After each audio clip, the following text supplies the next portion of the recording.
Hey guys, welcome back to the channel तो new video. So आज जो है हमारे पास है दोनों के दोनों बाइक्स। बेसिकली जो है रॉयल एनफील्ड की मेट्योर 350 है एंड वहाँ पे जो है होंडा CB 350 जो कि हाईनेस बोलते हैं।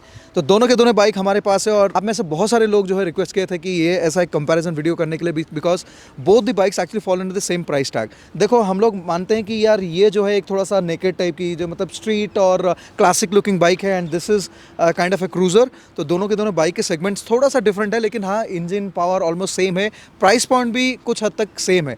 तो इसलिए हमने सोचा कि यार आज जो है डिफरेंस के बारे में बात करते हैं। सो हमारे साथ जो है आज सिद्धार्थ लाल है रॉयल एनफील्ड से।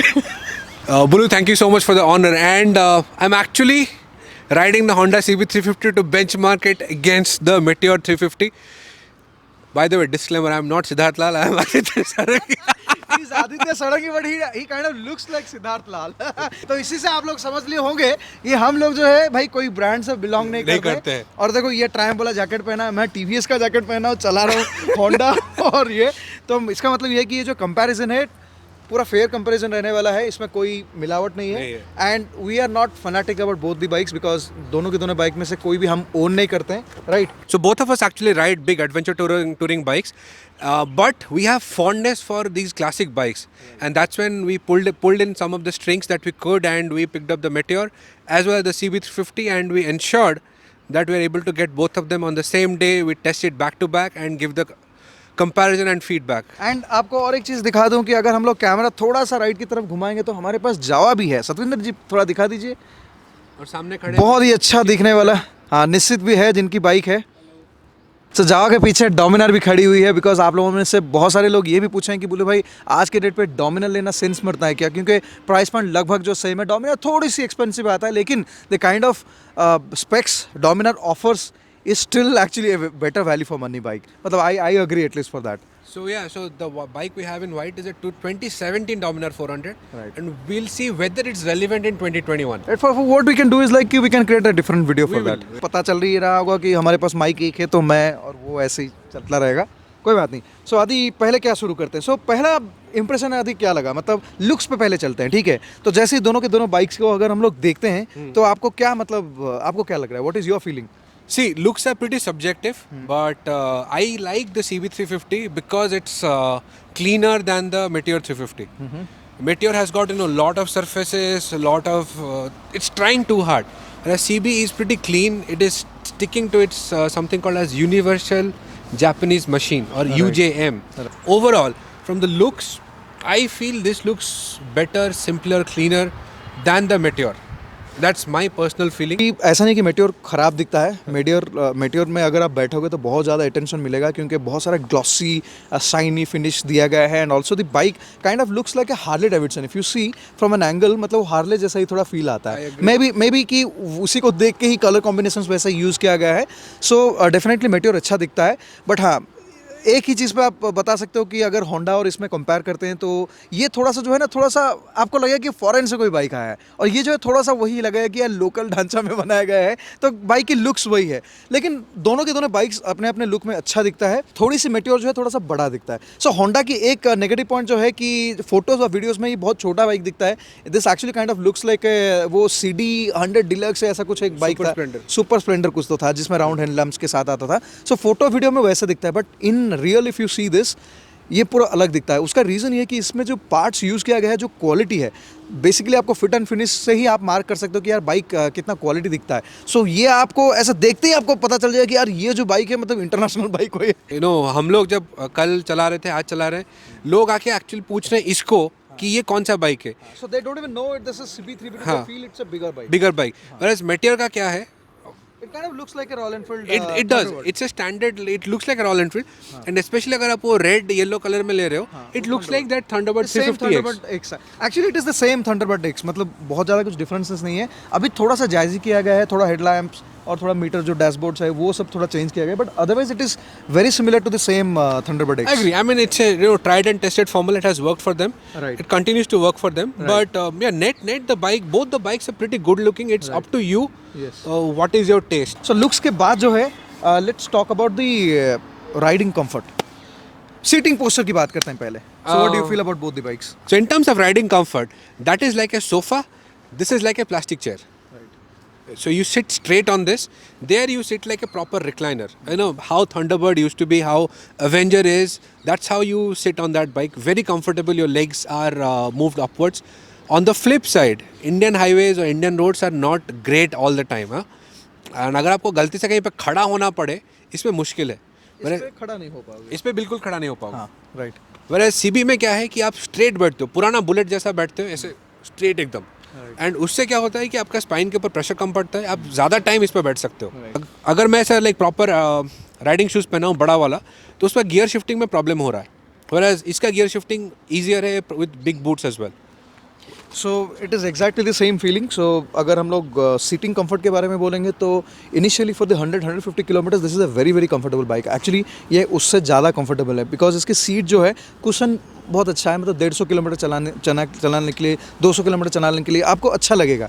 और इसकी जो हैंडल बार की जो पोस्चर है कि आप ऐसा बैठते हो, सो इट्स लाइक कि आप वो सबसे कंफर्टेबल पोस्चर पे आप राइड करते रहते हो. लेकिन तो क्या होता है ना, जो बाइक्स में आप ऐसे एंगल पे बैठते हो उसमें आपको टेल बोन के ऊपर जो है प्रेशर पड़ता है. तो एक 200-250 किलोमीटर के बाद ऑलमोस्ट आपको ये टेल बोन पेन होने लगेगा. उसके लिए सोल्यूशंस है. Definitely you can work on the seat और मे बी इनके पास कुछ और सीट ऑप्शन. इनके पास एक्चुअली टूरिंग सीट ऑप्शन है. मैंने कल शोरूम में देखा तो बहुत सही लग रहा है. राइट. तो हो सकता है वो है. नहीं तो आप अगर राइड ऑन एयर भी जैसे कुछ एयर सीट यूज़ करते हो उसमें भी हो जाएगा. Because the same thing I had a issue with Harley में भी वही होता था कि यार 200 किलोमीटर चलाने के बाद टेल बोन पेन होता है एंड अजीब तरीके से पेन होता है. दूसरी चीज़ क्या होता है ना, जो ऐसे क्रूजर टाइप की जो मोटरसाइकिल होता है उसमें आपको प्ले एरिया बहुत कम मिलता है. बेसिकली आप जहाँ पे बैठते हो वहीं पे आपको बैठना पड़ता है. ना आप आगे जा सकते हो ना पीछे जा सकते हो. इसकी राइडिंग पोस्चर के साथ एक एडवांटेज ये है कि जैसे मान लो कि अभी बैठे हैं, सो बैठने के बाद इसमें क्या है, आप थोड़ा सा पोजीशन चेंज कर सकते हो. अगर मान लो कि आप 100 किलोमीटर ऐसे सीधा चलाए, फिर उसके बाद थोड़ा सा पीछे जा सकते हो, थोड़ा मतलब टक करके जैसे स्पोर्ट बाइक की तरह भी आप चला सकते हो. हाँ, you have space to move. कि मैं यहाँ तक आ सकता हूँ. हाँ हाँ, मेरे को थोड़ा रिलैक्स करना है बॉडी, राइट. तो मैं ये पोजीशन में आ सकता हूँ. वो कर सकते हो आप इवन आपको एल्बो को भी अंदर कर सकते हो. स्पोर्ट बाइक जैसे भी आराम से चला सकते हो. तो थोड़ी सी आपके पास जो जगह है मूवमेंट्स करने के लिए, जो कि आपको एक क्रूजर बाइक पे आपको वो सब करने की होगा ही नहीं. तो यहाँ पे जो है, जैसे कि ये बहुत कंफर्टेबल पोजीशन है. स्टार्टिंग में बहुत कंफर्टेबल पोजीशन है, बट यहाँ पे ना मूवमेंट बहुत कम है. मैं अगर थोड़ा पीछे आने का कोशिश करूँगा तो मेरे लेग स्ट्रेच हो जाएंगे और ये अनकंफर्टेबल हो जाएगा. Right. So yes, starting even like for short 200 kilometer burst, this is a better riding position than that. हाँ, और दूसरी जो आपको प्रॉब्लम आएगा वो सिटी में अगर बम्पर टू बम्पर ट्रैफिक है उस पर भी आएगा. तो क्या होता है ना, जैसे इसकी जो फुटपेक्स के पोस्चर है, it is slightly placed at the forward posture. तो उसमें क्या होता है ना, आप जब ट्रैफिक में चलाते हो तो आपको यहाँ से यहाँ ऐसे करने में, जो बम्पर टू बम्पर ट्रैफिक में आपको पैर नीचे लगाने में थोड़ा सा दिक्कत हो सकता है. एंड जैसे आदि ने बता रहा था कि यार जो हम लोग राइडिंग बूट्स अगर पहनते हो, तो जब मैंने ये बाइक को पहले शुरू करने के टाइम पे ही फर्स्ट गियर डालने के बाद ही मुझे बहुत डिफिकल्ट हो रहा था गियर चेंज करने में. ये गियर शिफ्ट करने में थोड़ा प्रॉब्लम हो रहा है बिकॉज ये एक्चुअली गियर शिफ्टिंग थोड़ा सा दिक्कत हो रहा है राइडिंग बूट्स के साथ. और एक चीज, this bike is actually better for short riders than that. हाँ, that is true. Lower seat height. हाँ, so this is slightly tall, so this has a low seat height. तो सीटिंग पोस्चर के हिसाब से सीट हाइट भी बहुत matter करता है. बट देन अगर हम लोग पिलियन सीट के बारे में बात करेंगे, ये थोड़ा सा मुझे टाइट लग रहा है. मतलब मे बी कि ये ऑलरेडी इंस्टॉल है उसके वजह से लग रहा होगा. विड्थ भी कम है, आई थिंक विड्थ हाँ स्लाइटली कम है इसका. उसकी विड्थ अच्छा है एक्चुअली. होंडा का अगर आप पिलियन सीट देखोगे काफ़ी कंफर्टेबल है. और सीट के कुशन के बारे में आपको बता देता हूँ. देखो यार, जो बहुत ज़्यादा सॉफ्ट सीट रहता है उसमें आपको बैक पेन आता है, उसमें आपको थोड़ा बर्निंग सेंसेशन भी आता है, क्योंकि सीट का शेप जो है धीरे धीरे दबता जाता है. जो बहुत ज़्यादा हार्ड सीट रहता है, जैसे फॉर एग्जांपल जावा की है, बहुत ही ज़्यादा हार्ड सीट है, मतलब बहुत डिफिकल्ट है बैठना, तो वो भी जलता रहता है, बहुत डिफिकल्ट है. तो ये जो CB350 की जो सीट है, ये actually it is in between A soft and a hard seat. It is not totally hard, it is not totally soft. So actually मुझे लग रहा है कि लॉन्ग रन में ना ये सीट ही ज़्यादा अप्रिशिएशन इसको मिलेगा. लेकिन ये थोड़ी सी टॉल है सीट हाइट इसकी. बट अदरवाइज या तो सीटिंग पोस्चर के बारे में यही है. मुझे ये लगता है कि यार CB350 में जो है, अगर आप एक टॉलर राइडर हो तो आपको शायद हैंडल बार को थोड़ा सा ऊपर करना पड़ेगा, रेज करना पड़ेगा, बिकॉज ये जो हाइट है मुझे लगता है कि मेरे हाइट के लिए ठीक है, बट आपके लिए थोड़ा सा डिफिकल्ट होगा। एंड वन मोर पॉइंट, जैसे आदि ने बताया कि जैसे इंडियन रोड्स में कभी कभी हम्स आ जाता है, कभी कभी गड्ढे आ जाते हैं, तो उस केस पे क्या है, आप अगर सैडल कर लेते हो, मतलब खड़ा हो जाते हो आपके फुटपेक्स के ऊपर, तो बाइक जो है थोड़ा ग्लाइड करते हुए चला जाता है एंड आपको बहुत ज़्यादा प्रेशर नहीं आता आपके बॉडी पे। सो उस केस पे यहाँ पे बिल्कुल भी स्कोप नहीं है मेट्योर में। देखो अभी जैसे वो क्लासिक पे कर रहा है, खड़ा होकर चला रहा है, ये अरे तेरी, ये मुझसे नहीं होगा, ये बाइक पे खड़ा होना लाइक इम्पॉसिबल है। देखो वो जैसे जंप करके जा रहा है, I can't do that with this bike. देखो देखो, see him how easily just went of the hump, I can't do that.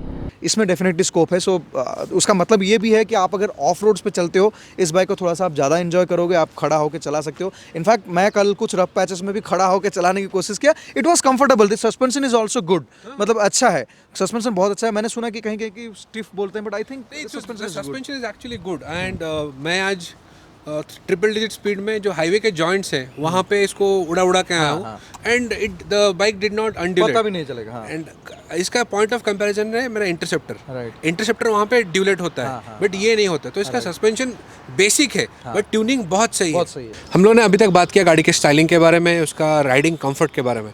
Now let's come to the core of the matter और the heart of the matter, the engines of the bike. So Bullu भाई, you rode both the bikes, and what's your feedback on the powertrain? So Adi, yesterday what happened is the moment I picked the bike from Royal Brothers, so initially for the first 5 kilometers I was okay because I was driving through traffic, but जैसे ही मैं थोड़ा सा open stretch आया और मैं जैसे ही उसको रेव करने की कोशिश किया, तो मुझे यार थोड़ा सा डिसअपॉइंटमेंट वाला सिचुएशन हो गया। मुझे लगा कि यार बाइक में पावर नहीं है, मतलब टॉर्क नहीं है, क्या समझ में नहीं आ रहा है, कुछ भी करने से एक्शन ज़्यादा नहीं हो रहा है। मतलब गाड़ी तो जा रहा है, लेकिन जो एक ग्रंट फील होता है ना कि आप ऐसे थ्रॉटल देते हो और एक पुश आपको मतलब पुल देना चाहिए, वो नहीं हो रहा है। तो उसकी एक रीज़न ये भी हो सकता है because I was riding till yesterday the Versys 650 and immediately I move to a different bike, तो हो सकता है कि उसके वजह से वो थोड़ा होगा। फिर आज मैंने जब इस बाइक को चलाया, मतलब कल दिन भर चलाता रहा, आज जब चलाया मुझे अच्छा लगा because I am kind of use to it कि अभी एक 20 bhp का बाइक को यूज टू हो गया। लेकिन जब मैंने इसको चलाया तो जो डिफरेंस मुझे लगता है, देखो एक चीज़ है कि इसकी इंजन बहुत स्मूथ है, तो आपको बेसिकली स्पीड्स का कुछ पता नहीं चलता है, कहीं पे भी कोई वाइब्रेशंस नहीं है, कुछ भी नहीं है। लेकिन इसमें जो है थोड़ा सा मुझे वो टॉर्की फील होता है, मतलब जो लो एंड पे भी जब आप रेव करते हो या फिर हाई एंड पे भी जब आप तेज़ घुमाते हो, आपको थोड़ा सा मतलब वो थोड़ा सा ज़्यादा टॉर्की फील होता है, जो कि इसमें ये थोड़ा सा इजी पीजी बाइक है। मतलब देखो दोनों की दोनों बाइक जो है 120 तक ही जाता है, मैक्स टू मैक्स 125 ही जाएगा, and I think both of them takes the same time, मतलब कोई ज़्यादा डिफरेंस भी नहीं है। लेकिन ये थोड़ा सा मुझे जो ग्रंटी फील होता है, ये उसमें थोड़ा मिस करता है मुझे, बस वही है चीज़। So I agree, and probably this is a good thing as well as a bad thing. Good thing क्योंकि इसमें वाइब्रेशन जीरो है, zero. The bike feels exactly the same at 10 में हो या 120 में हो, 0 में हो या 120 में हो, not even 10। I mean like engine start करो, आप चला नहीं रहे हो, जैसा फीलिंग है 120 में चला रहे हो, एग्जैक्टली वैसा फीलिंग है। सो काइंड ऑफ इसका सोल नहीं है, लाइक सोल नहीं है, that is the correct word. मतलब you are riding a classic और you are riding a cruiser kind of bike and आपका सोल नहीं है, बेसिकली वही है।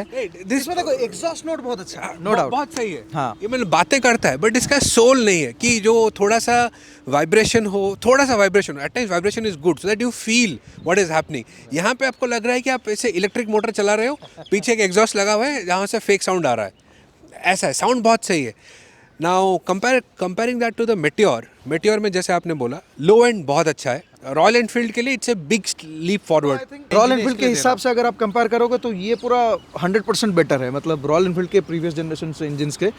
अगर आप डायरेक्टली आके एक मेटियोर चलाते हो, आपको ये सबसे बेस्ट बाइक लगेगा, बहुत स्मूथ है, सब कुछ सही है। लेकिन एक बार अगर वो चला के आप ये चलाते हो, आपको थोड़ा थोड़ा फील होता है कि वो कहीं कहीं आपको थोड़ा सा वाइब्रेशंस लगता है, वो हैंडल बार पे भी थोड़ा सा आपको बज फील होता है, but otherwise this is a very smooth bike. So exactly, handle bar पे थोड़ा होता है, पेग्स पे थोड़े होते हैं, एंड टैंक पे थोड़ा सा होता है, बट बिकॉज आप पीछे होकर बैठते हो तो आपको टैंक का वाइब्रेशन इतना पता नहीं चलता है। ऑल्सो जब आप ये बाइक चलाओगे, अगर आपने कभी पुराना वाला यूनिकॉर्न चलाया है, जो फीलिंग है इसका एग्जैक्टली सेम फीलिंग है in terms of engine.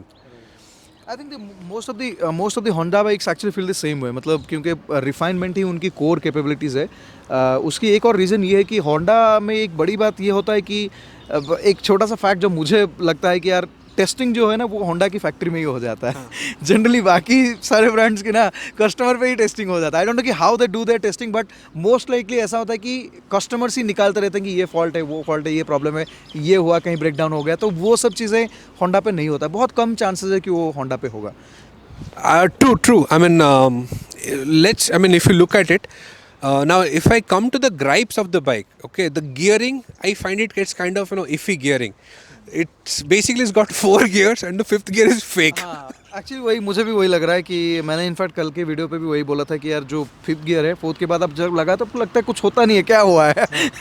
So fifth is a overdrive gear and उसमें आपका acceleration कुछ नहीं है। कुछ नहीं है, थोड़ा सा वो 10-15 स्पीड ज़्यादा करता है। हाँ, but like मतलब ज़्यादा नहीं करता है। बेसिकली व्हाट हैपेंस 4th में जो लॉक हो जाता है आरपीएम, वो 5th डालने से वो थोड़ा अनलॉक कर देता है। So yeah, 5th डाल के अगर क्रूज कर रहे हो 100 पे, आराम से दिन भर गाड़ी चलेगा शायद, मैंने उसको पता भी नहीं चलेगा कि आप गाड़ी चल रहा है। एंड इसमें आदि इफ यू हैव ऑब्जर्व्ड, इसमें ना आरपीएम लॉक भी है। हाँ। सो एक आरपीएम पे जाने के बाद गाड़ी आप फील करोगे कि पावर कट ऑफ कर देगा, धक धक धक एक ऐसा जर्क आएगा। सो वो बेसिकली वो आरपीएम पे पावर कट ऑफ करता है। I don't know, may be ये कोई स्पेक है इंडिया के लिए करना चाहिए। ये होंडा वाले हमेशा ऐसे करते हैं, जैसे आप आपके अफ्रीका ट्विन का अब्यूज नहीं कर सकते हो। सिमिलरली होंडा के 3rd गियर में it does 80, that does about 90, 85 to 90 in 3rd gear. And इसमें तो 80 स्पीड पता ही नहीं चलता यार इमीडिएटली। मतलब ये जो बाइक जो है, पहली बार मैंने कोई रॉयल एनफील्ड चलाया, दैट टू 350 सीसी इंजन। देखो interceptor was a different bike, interceptor भी इंजन बहुत सही है, बहुत फास्ट है इंजन बाइक। ही सही है, इंजन ही एक्चुअली इंटरसेप्टर इंजन ही सही है, बाकी सब मुझे उतना कुछ पसंद नहीं आया। लेकिन जो भी हो, इसकी जो इंजन बहुत अच्छा है और 350 सीसी के इंजन के हिसाब से अगर देखोगे तो ये जो 80 तो आपको पता भी नहीं चलता, इमीडिएटली चला जाता है 80 से 100 भी अच्छा जाता है, उसके बाद फिर स्लगिश हो जाता है। डेफिनेटली वो पावर फिर मतलब मैक्स आउट हो जाता है। तो नेक्स्ट बात करते हैं braking and specially engine braking की। इंजन ब्रेकिंग दोनों का ऑलमोस्ट सिमिलर है। Brakes, I feel CB350 has got better brakes than the Meteor. The bite I feel is better than the Meteor. It also depends on the riding posture also, मतलब riding posture की वजह से भी आपको feeling अलग आता है। जब आप ब्रेक लगाते हो तो उसकी फीलिंग आपको अलग आता है, but definitely this has better breaks.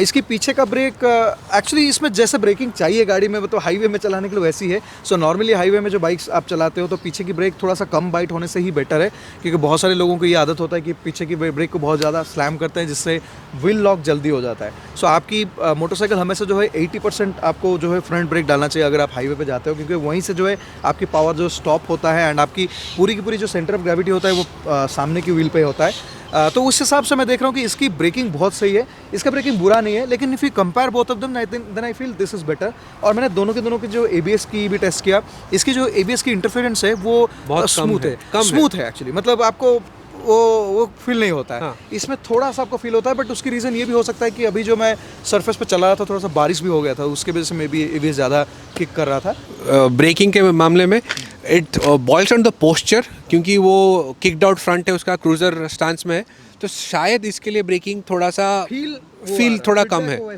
क्योंकि जो इसका जो ब्रेकिंग कंपोनेंट है ये रॉयल एनफील्ड के लिटरली हर मॉडल में आ रहा है, एंड रॉयल एनफील्ड का ब्रेक्स ख़राब नहीं है। वो 200 किलो के बाइक को they can haul and stop the bike on time, so इसका ब्रेकिंग ख़राब नहीं है।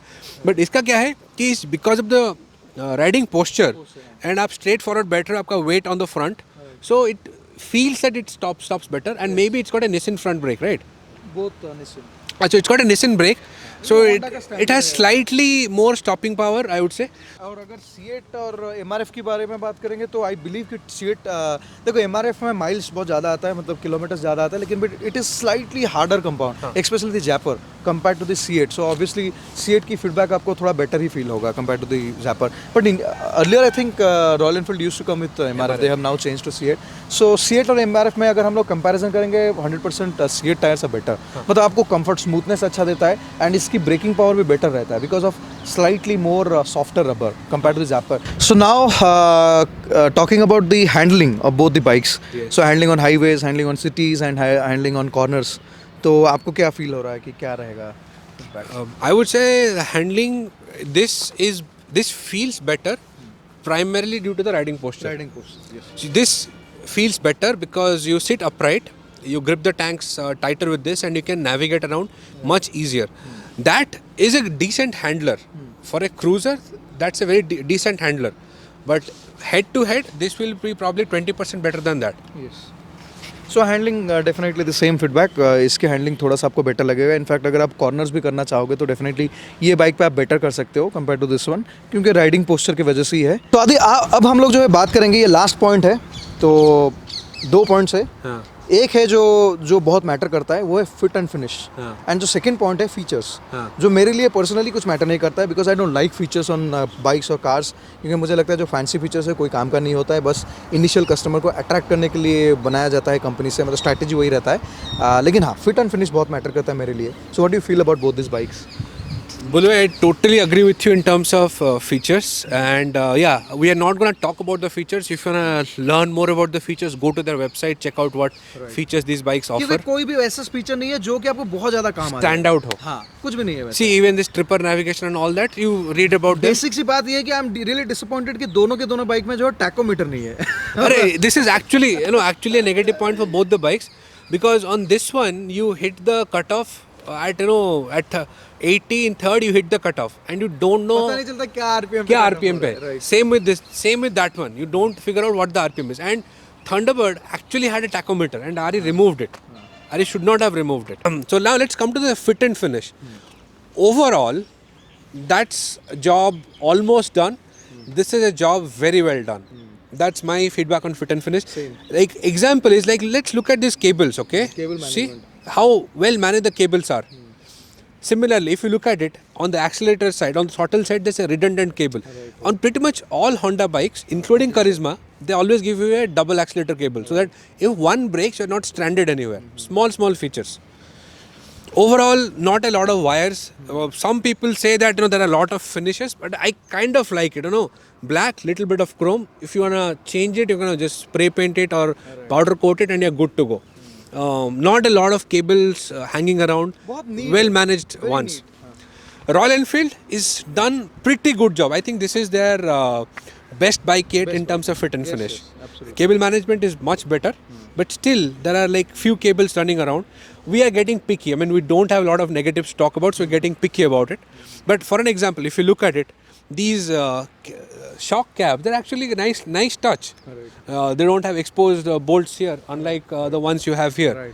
That's a very neat touch. Similarly, the instrument cluster, the UI of it, it's pretty good.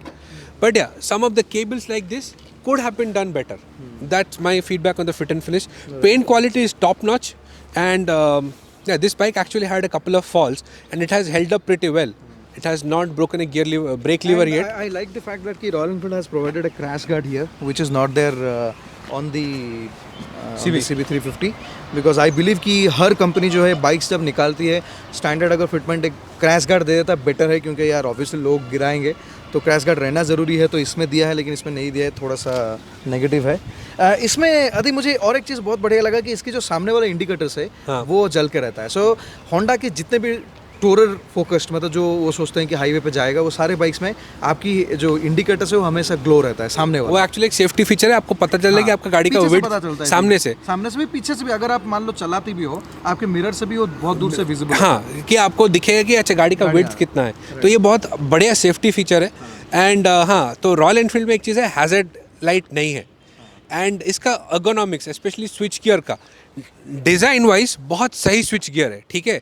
But ergonomic wise अगर मेरे को let's say flash करना है and at the same time horn मारना है, मैं नहीं मार सकता हूँ, क्योंकि एक थंब भी आप कोई यूज़ कर सकते हो. तो ये एक kind of, I don't know ये इन्होंने क्या सोच के बनाया है कि फ्लैश करने टाइम हॉर्न नहीं मारना चाहिए, शायद हॉर्न ज़्यादा नहीं मारना चाहिए. बट या सो आई मीन ओवरऑल बहुत कम है. बहुत कम नेगेटिव्स है एक्चुअली. हां, कुछ I mean, so far no negatives. We are both pleasantly surprised by how beautifully turned out, beautifully engineered this machine has turned out to be. With Interceptor, they showed what they can do in terms of engineering, the engine, and in this they have started to put in the chassis, the engine all together. So this actually rides better than the Interceptor. So now the last question is that कि विच bike should you by. ठीक है, सो वो बात कर लेते हैं. चलो negatives में एक बात जो रॉयल इनफील्ड जो होंडा के साथ ये है कि होंडा जो है, अब ये रीज़न भी मुझे पता नहीं चल रहा कि होंडा ने क्यों सोचा कि इसको जो है बिग विंग सेंटर्स में डालेगा despite of the other Honda showrooms which is spread across the country. मतलब अगर आप देखोगे तो होंडा के जो रेगुलर शोरूम्स है ऑलमोस्ट हर स्टेट में, हर सिटी में मिल जाता है. लेकिन मेरे को ना लगता है ना कि होंडा को इंडिया में गाड़ी बेचने का मूड ही नहीं है. हाँ, मुझे भी कभी कभी वही फील होता है. हाँ. अफ्रीका ट्विन वो साल में बेचते हैं 50 के बाद खत्म साल में. तो होंडा को शायद पता नहीं उनके मैनेजमेंट को क्या चल रहा है. नहीं, मुझे शायद ये लग रहा है, मुझे पर्सनली फील हो रहा है कि वो लोग चाहते नहीं कि because they see Honda is a company जो कि सेल से लेकर सर्विस तक they are very sharp and very pin pointed about it. So they will not make huge things but they will make sure कि जो करते हैं वो बेहतर करते हैं. सो शायद ये रीज़न हो सकता है आदि कि इसी की वजह से होंडा बहुत ज़्यादा हाईलाइट नहीं करना चाहते हैं बिकॉज दे नो दैट कि उनके सर्विस सेंटर्स अभी तक अवेलेबल नहीं है. सो अगर वो बहुत नंबर्स में बेच देंगे हो सकता है कि वो सर्विस दे नहीं पाएंगे.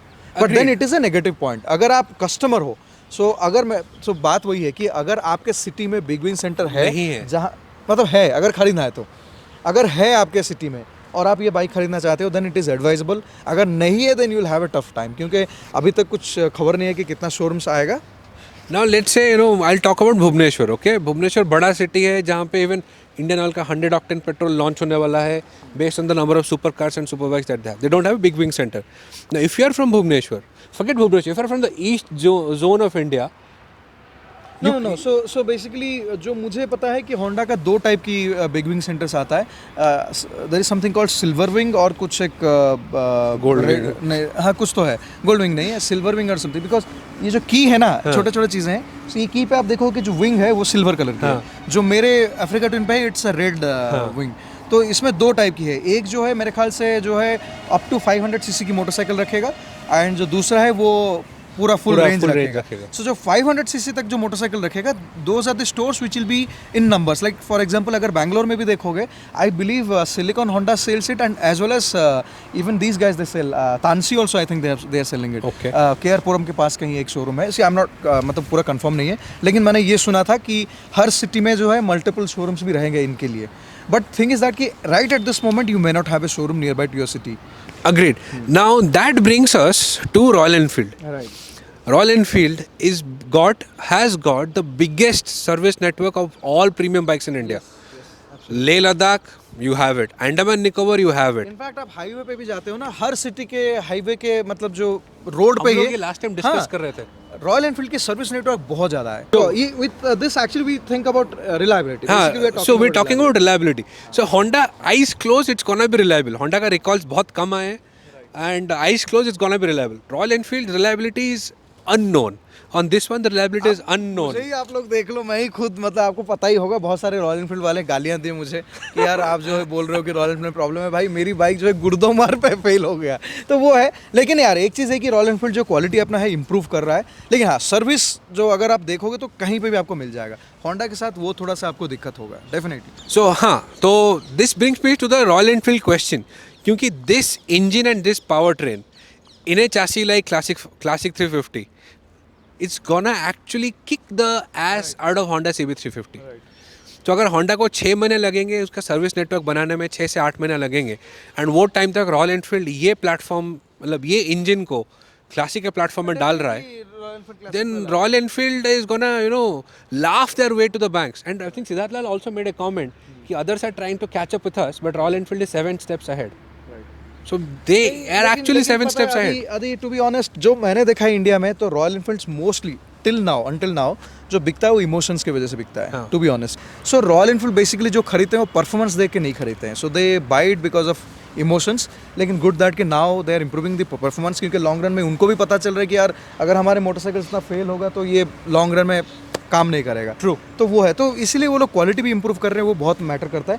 बट होंडा की बात ये कि यदि देखो I think there will be some people who like to buy Honda. For example अगर अभी मुझे ये दोनों में से दोनों बाइक कोई भी एक पिक करना चाहे, आपको क्या लगता है कि मैं क्या पिक करूंगा? होंडा. डेफिनेटली. आपको क्या लगता है कि आप क्या पिक करोगे? सो मैं अभी अगर मान लो कि आपको बोलें कि आदि पैसों की कोई प्रॉब्लम नहीं है, somebody else is funding, which one would you pick?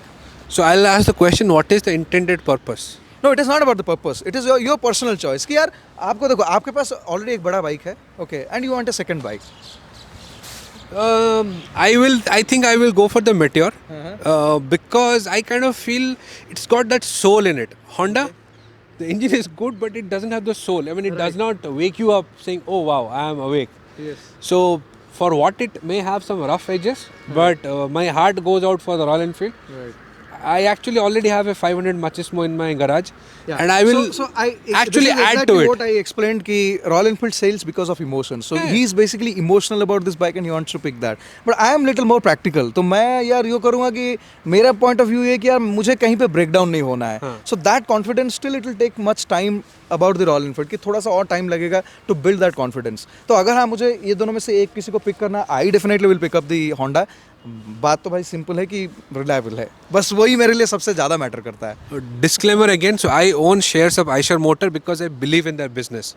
And As a business they're doing good. yeah, They're and doing great. and I feel Royal Enfield is on the way to become probably the biggest manufacturer of premium motorcycles all over the world. Right. Even bigger than KTM, bigger than Harley Davidson, just a matter of time. Right. And Honda, I think for CB350 is actually a missed opportunity for Honda. 1920 bhp. They could have given 5 bhp more, man. I do believe. I mean, थोड़ा like- सा और power थोड़ा ज़्यादा देना था. You have got hundreds of engine in your, already designed, tested and all. You could have plonked a slightly more powerful engine. See, definitely if you have to sell a motorcycle and if you are competing with Royal Enfield and especially you have to break that emotional barrier or gap, then you have to make something which is better, Yes. a lot more better. See, the CB350 is a better bike than Meteor most of the terms, but it is not so much better. It may be like 15% better than the Royal Enfield. So वो 15% जो है आपका वो emotional की gap को crack नहीं कर पाएगा. नहीं कर पाएगा. एटलीस्ट आपको 40% बेटर होना पड़ेगा to break that emotional gap. आपको कौन सा मोटरसाइकिल लेना है? सो देखो दोस्तों, अब लास्ट बात वही है कि आप लोग पूछो कि बुलू भाई कौन सा मोटरसाइकिल लेना है. सो बेसिकली देखो, सबसे बढ़िया बात ये है कि जो हम लोगों ने डिस्कस किया आप इसको नोट कर लो, आपके पॉइंट्स को नोट कर लो एंड देन आप शोरूम को जाओ, जाके दोनों के दोनों बाइक चलाओ. चलाने के बाद सिटी में शोरूम है. शोरूम है, हाँ, अगर आपकी सिटी में शोरूम है डेफिनेटली. अगर आपके सिटी के 50 किलोमीटर के अंदर भी है तब भी चलेगा, कोई प्रॉब्लम है. 50 किलोमीटर आजकल कुछ नहीं होता है, लेकिन अगर 100 किलोमीटर से ज़्यादा है तो थोड़ा सोचने वाली बात है.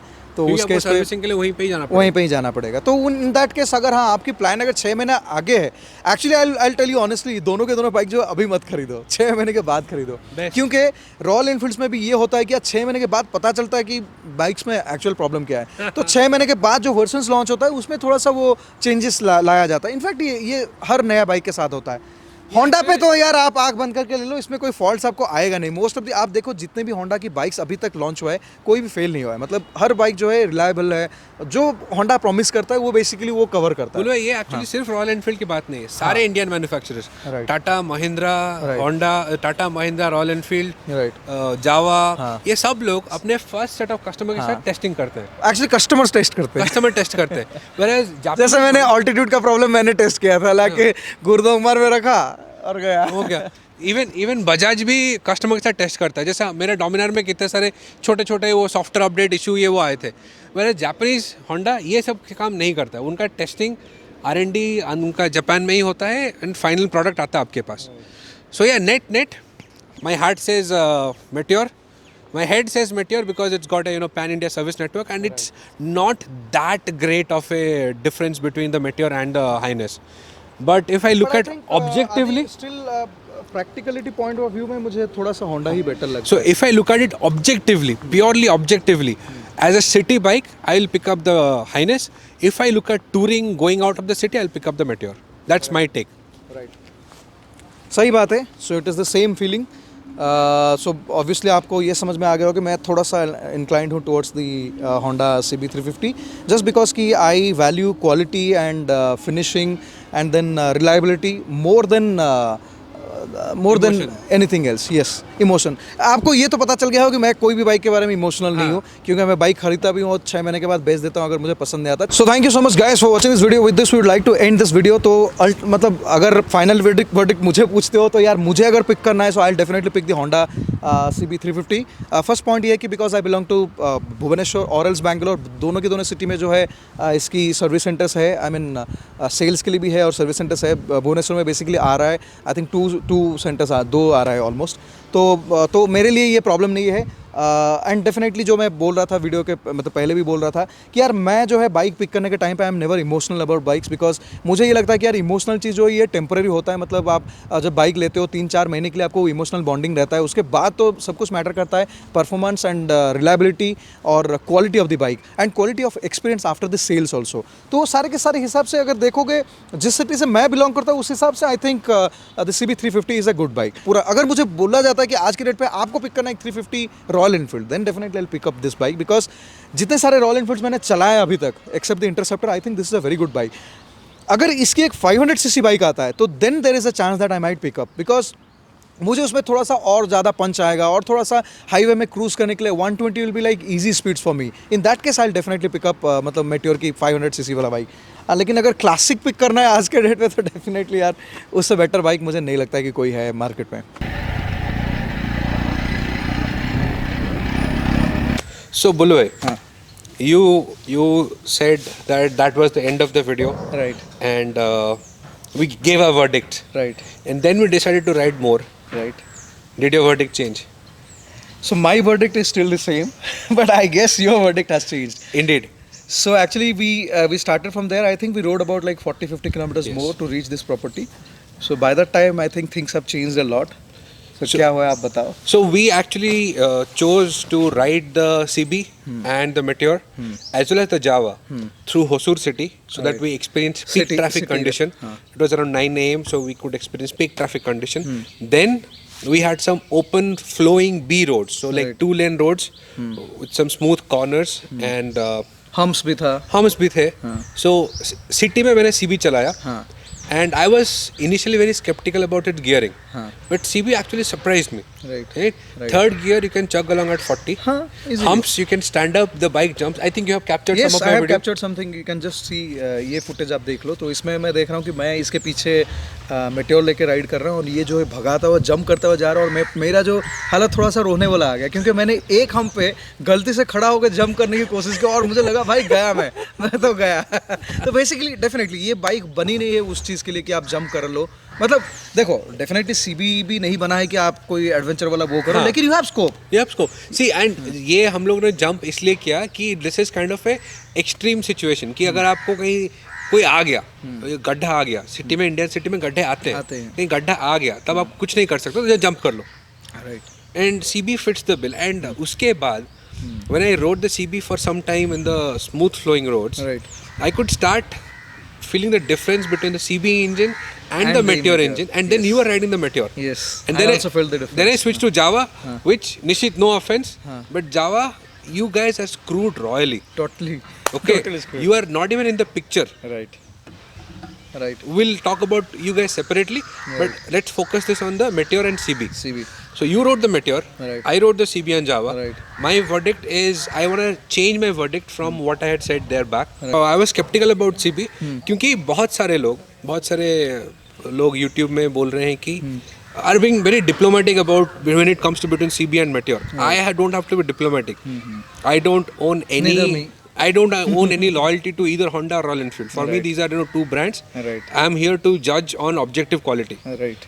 Objectively, CB is better bike in the city than the Meteor. Right. Based on my riding experience through Right. Hosur city in peak traffic condition. Right. Objectively, CB is better to handle, easier to manage, Right. and smoothness. Initially, I was feeling like they're on par. On par, but actually there is no comparison. As you thrash more and more, the engine gets heated up. Yes. Then that Royal Enfield's. So what happened with me is that initially the Meteor was comfortable, it was smooth.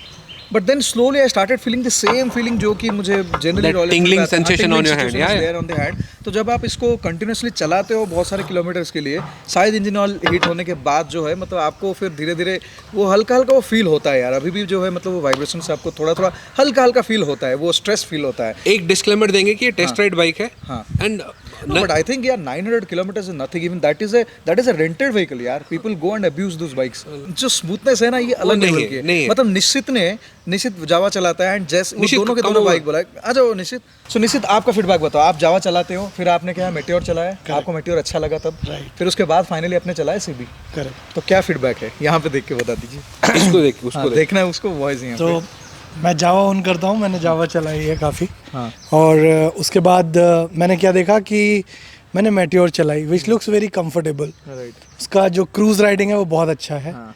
लेकिन I must say Highness is a class. Right. उसका जो driving comfort है, जो performance है, और the seating position at my height 5'8" बहुत अच्छा है. मतलब आई मस्ट से, मैं फ्रैंकली स्पीकिंग मैं उसका दीवाना हो गया. तो जावा बेच रहे हैं? नहीं, Java is purely emotional I bike. said that कि emotions की वजह हाँ. से कुछ brands बिकेगा. Yeah, exactly. Correct. लेकिन if it is purely about performance, then there is no match यार. मतलब अगर आप Absolutely. performance की बात कर रहे हो, अगर आप smoothness and long run में आप अगर कुछ बेहतर चाहते हो, तो फिर यार definitely Honda ही है. So finally I believe कि for my part Honda is the winner.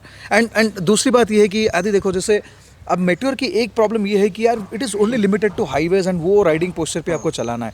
सो अगर आप उस हिसाब से सीबी देखोगे तो सीबी में और थोड़ा बेटर आप ज़्यादा चीज़ें कर सकते हो इजीली. जैसे आप जंप कर लिए. एंड देखो ये हम आजकल हमारा एक आदत बन चुका है कि हम पे हम स्लो नहीं करते. क्योंकि because we are riding the adventure bikes, तो वो एक जनरली होता है. तो मुझे सीबी पे कोई डिफरेंस नहीं आ रहा, खड़ा हो रहा फट करके निकल जा रहा है ना. Exactly. And CB में maybe with a proper set of knobby tires and we can do more. you can do a lot more. And the bike is the platform is capable. You can throw in a windshield, and I actually want to change my verdict that I told then. But yeah, heart still says Meteor. Head says clearly. तो even अगर practicality पे देखोगे कि अगर service centre की बात आती है तो सर्विस सेंटर के बाद के हिसाब से भी देखने से मेट्योर बेटर है. स्टिल मेरा बात वही रहेगा कि अगर आपके सिटी में अगर है या फिर आपको लगता है कि यार जितना डिस्टेंस में है आप मैनेज कर सकते हो जो मेट्योर जो अपना होंडा की जो शोरूम्स में जहाँ पे बिकता है या सर्विस होता है, देन आई फील कि यार कोई कंपैरिजन नहीं है. You go for the Honda CB350. One more, like it's devil's advocate. I would say don't go for any bike now. Wait for 6 months, that is also so that Honda expands its service network, Right. and at the same time Royal Enfield puts this engine into a new chassis. Right. So that's all about it. तो आज की winner वही है. Yeah, hands down, it's the CB350. Meteor is a very good try. Very good. If you wanted a Thunderbird, you could not buy a Thunderbird, then you then should buy go and buy the Meteor. It's much refined better. मतलब Thunderbird जो पुराने generation में उसके हिसाब से बहुत develop हुआ है. लेकिन वही आपको वो एग्जॉस्ट नोट नहीं आएगा, वो थंब फील नहीं आएगा. This actually feels like a different bike, not like a royal Enfield. हाँ. एंड अगर आप वो एग्जॉस्ट चेंज करोगे तो फिर आरटीओ पकड़ लेगा, डंडा डालेगा, तो इससे बेटर कि कुछ मत करो. Anyways, so with that take care, Thank you so ride much for safe, watching this video. Bye bye. Bye bye. ये फाइनल वर्डिक्ट है.